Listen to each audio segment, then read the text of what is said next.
Hey everybody, how's it going? Welcome to NoDQ&A video right here on NoDQ.com as well as the YouTube channel and NoDQ&A videos affiliate ringsidenews.com. Got your questions here from spring.me/AaronRift regarding the Royal Rumble and other topics. Let's get started with the first one from WWE fan Dark Arrow.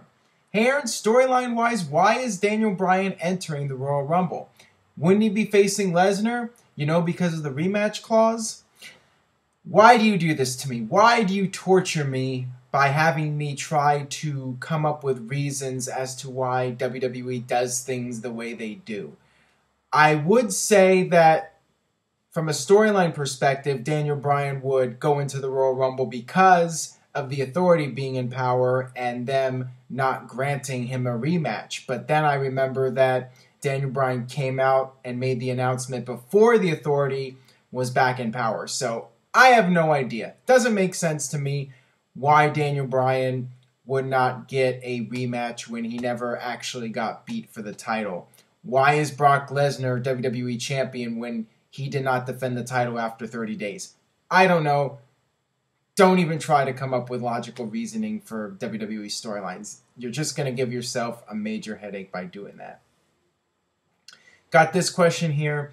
Do you see WWE uploading every episode of Raw and SmackDown to the WWE Network? And if so, what will they do about the episode of Raw dedicated to Chris Benoit? Well, first off, I don't think that Chris Benoit episode of Raw will ever see the light of day again. WWE will never showcase that on the network. Will not happen.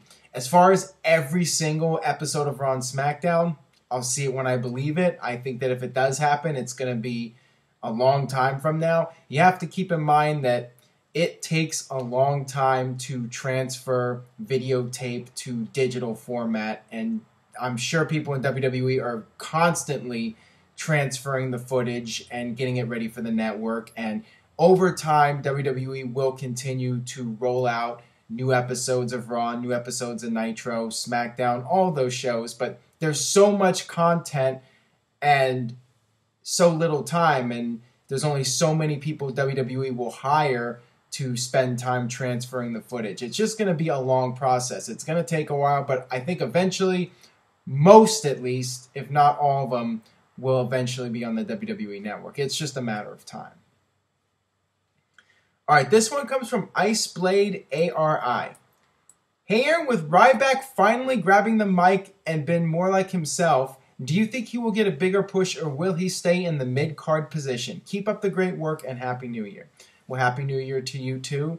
Regarding Ryback and what his future is in WWE, I think it's too late to try and build him up as the next John Cena or the next Roman Reigns, whatever, the next face of the company. I don't see Ryback ever reaching that level now. If he was going to be at that level, it would have happened a couple of years ago before he lost his momentum at the Hell in a Cell pay-per-view against CM Punk. But with that being said, the crowd is reacting to Ryback. He came back with his old babyface gimmick, and the fans have been cheering for him. They've been doing the chants, and the crowd still likes him. So I think that Ryback will continue to be an upper card guy in WWE. Don't see him being the number one guy, but I think there will be a place for him in the upper mid card, you know, second or third match from the top, and he will continue to be one of the major stars in WWE, just not the number one or number two star. All right, this one comes from Jared Smith 123. Hey Aaron, first time asker. What did you think of the 1997 Royal Rumble? Please answer in video. Well, I'm not sure if you're talking about the Royal Rumble match by itself or the entire pay-per-view. Entire pay-per-view, it was so-so in my opinion. Average, maybe a little bit below average. You know, back then WWE's roster wasn't as deep as it is today, and they had to rely on a lot of outside talent. They brought in some of the Mexican stars from other promotions to be part of the Royal Rumble and to fill up the card. The Royal Rumble match itself, I enjoyed it because of Steve Austin. Steve Austin really stole the show. His performance was tremendous, him coming out and dominating the match, and then Bret Hart coming out, and then to see Steve Austin's reaction, I mean, that was classic. And the whole finish with Steve Austin getting eliminated, but nobody saw it. None of the referees saw it. And then Austin comes back in and eliminates everybody. I thought it was brilliant. I thought it was an excellent finish for the Royal Rumble, and it really continued to build up Steve Austin as a top star. And, Bret Hart started to make his heel turn. I thought it was really good stuff, the storytelling with that Royal Rumble match. All right, this one comes from Spectre World. Would WWE fail if John Cena actually turned heel? No. And I think that with WWE, it's all about the brand. People watch WWE because of the brand. They're not watching for one specific person. There's no one talent or superstar that is bigger than the company. And I know there's concern in WWE that if John Cena turned heel, the merchandise sales would drop. That might be the case. That might not be the case. Sometimes you have to take calculated risks. And even if John Cena did turn heel and kids stopped buying the merchandise, I think you would have a lot of adults that stopped buying John Cena merchandise a long time ago. They would possibly buy into him again. They would buy John Cena merchandise, and you might actually improve merchandise sales. A lot of it depends on how strong John Cena is booked as a heel.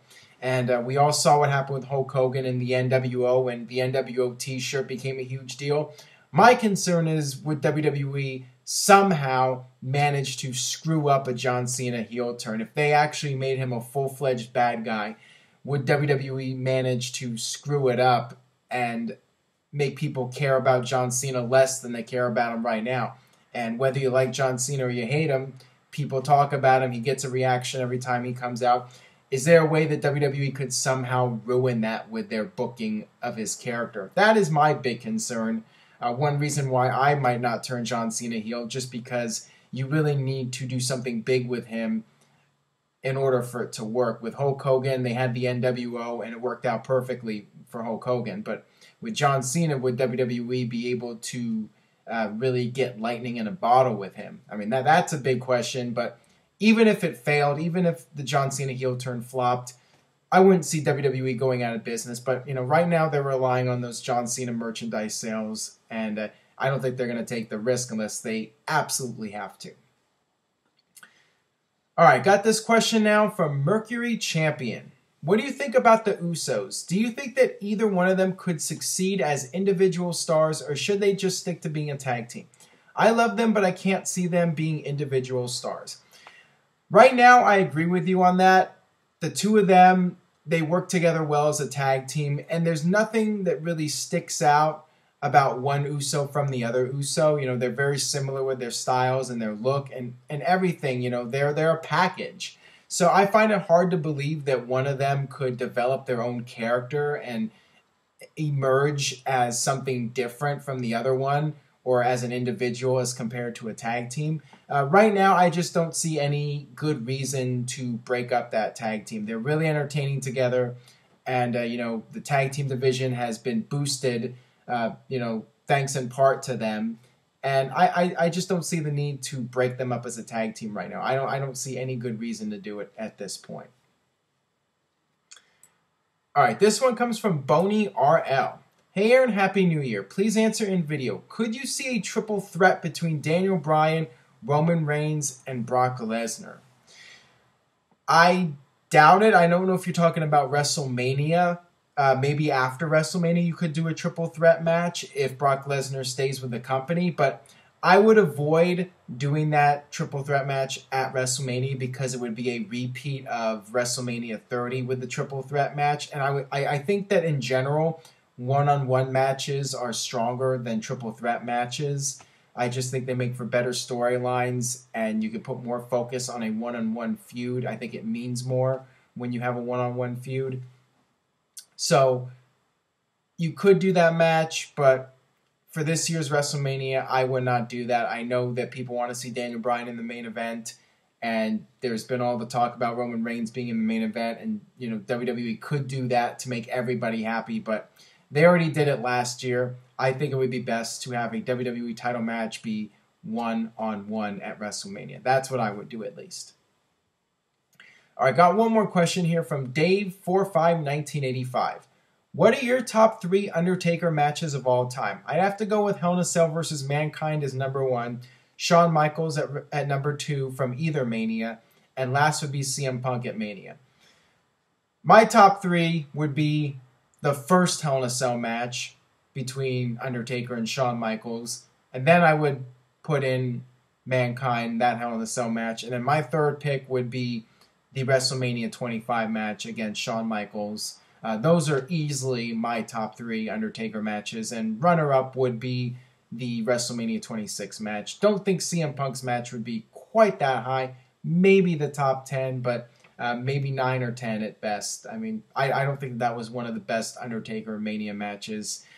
And, Undertaker's had better confrontations over the years. Very good match, but to me, not one of the most memorable matches. All right, that'll wrap it up for this edition of No DQ&A video. Thanks as always for watching. If you enjoyed today's video, please share it with a friend. Tell a friend on Facebook or Twitter about No DQ&A video. And I will see you guys next time for more.